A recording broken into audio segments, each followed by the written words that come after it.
Hello, viewers. This is Ryzen, and welcome back to Let's Play Earthbound.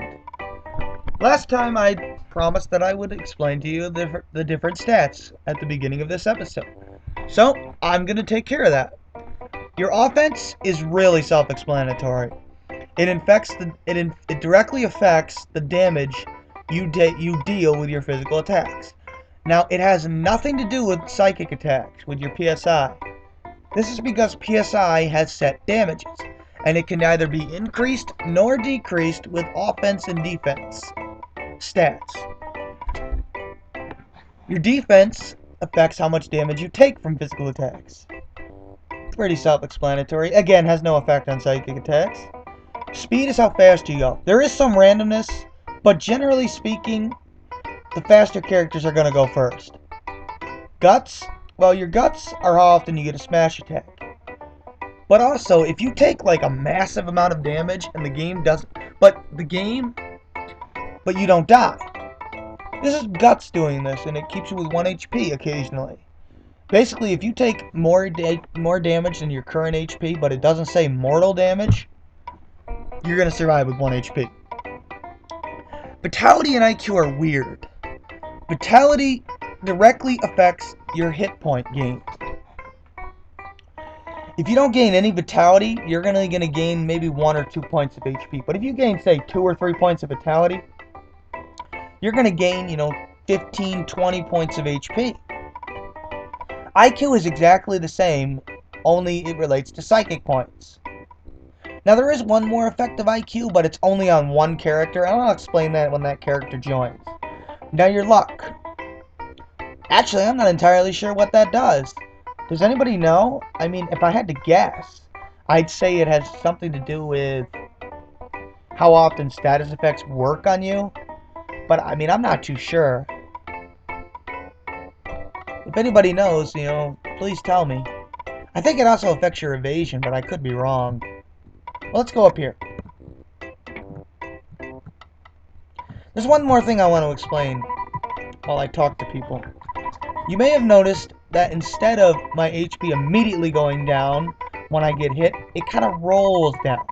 This is called the rolling HP bar. Now, what the rolling HP bar does, essentially, if you take a lot of damage, like let's say you take enough damage to die.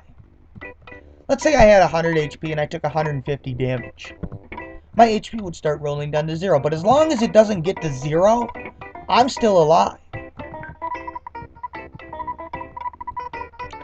Making fun of bureaucracy. Does anybody know who this guy is? I never figured that out.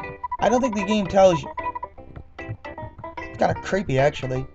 So, anyway, also, if you defeat an enemy before your HP reaches 0, it stops. And you win. Very interesting aspect of the battle system. That pizza shop is closed. Don't even bother. There's the hospital. Remember that place.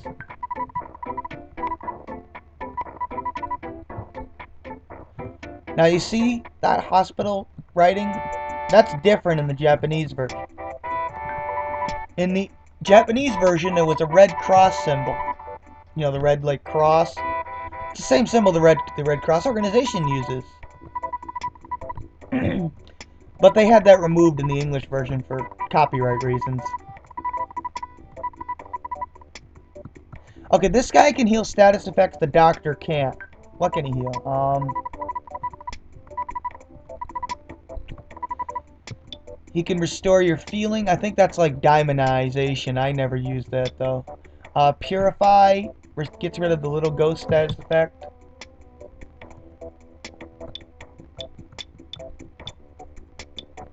I know that gets rid of the little ghost status effect. I think that gets rid of the diamondization status effect. I don't know what that gets rid of. I hardly ever use the healer. And here is the doctor. Oh, that restore feeling heals paralysis. That's what it does. That's the doctor. He can cure like colds and poison. And if you talk to this nurse here, she can revive dead characters. One more status effect is called mushroomization. If you get that, that healer can heal that. It's not a choice, but he'll comment on it and actually pay you to get healed, which is odd. Let's talk to this guy. This guy you can buy a house from. $7,500. That's nothing later on, but that house, well, I'll buy it just to show it to you later on. Okay, we're gonna go to, yeah, we're gonna go fight the sharks.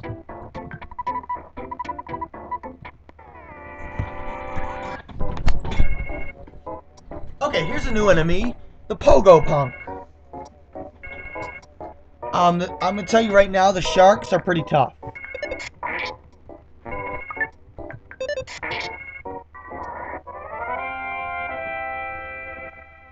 I mean, the Pogo Punk, his normal attack deals about 1 damage. They drop hamburgers, the sharks, which is good. His charge forward is about 10. Occasionally he'll fall down. There's one thing in here, I forget what it is. Yeah, it's a can of fruit juice. No, I don't need it.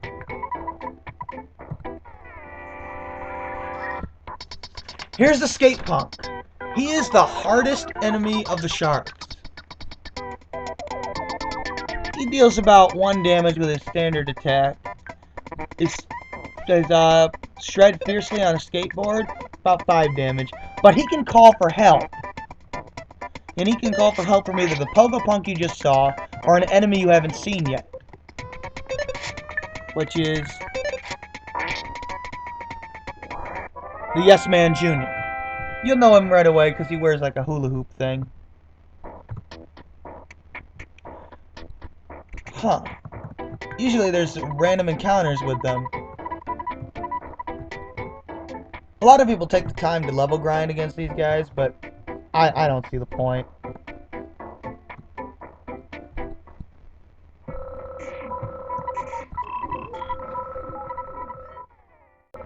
Now, if you didn't have that cheap bracelet, that would be bad. You would be taking about twice as much damage, and these guys would be hard as hell to beat. I mean, I'm talking 15, 20 points of damage.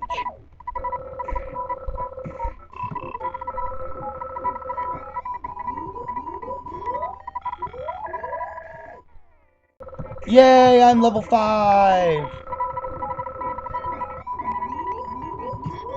Well, that's odd.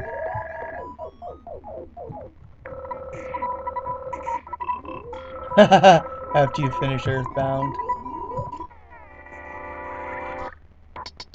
This is the final new enemy, the Yes Man Jr. He can swing his hula hoop for about 10 damage, use a standard attack, yeah, about 1 damage, and he occasionally he'll just waste a turn by laughing historically. He's not too hard.